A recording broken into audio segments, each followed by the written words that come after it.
At South Bend, it was mostly sunny. And 88. In Chicago, it was partly sunny. The National Weather Service in Chicago has issued a severe thunderstorm warning for East Central Bucktown County in north central Illinois, Grundy County in northeastern Illinois until 4 p.m. What is At that, a 2:38 nuke? p.m., a severe thunderstorm was located near Streeter, moving east at 35 miles per hour. Hazard 60 miles per hour with any side sail.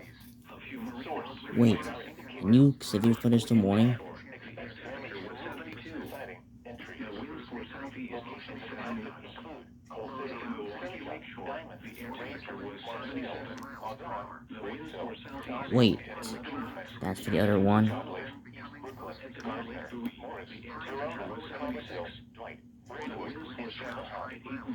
For your protection, move to an interior room on the lowest floor of a building. The water temperature was 75.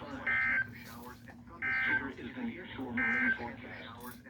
The following is a special weather statement from the National Weather Service. This evening. Strong thunderstorms will impact northwestern Livingston, central Bucktail, and Grundy counties during 3:15 p.m. Southeast At winds 2:29 p.m., Delta radar was tracking strong thunderstorms.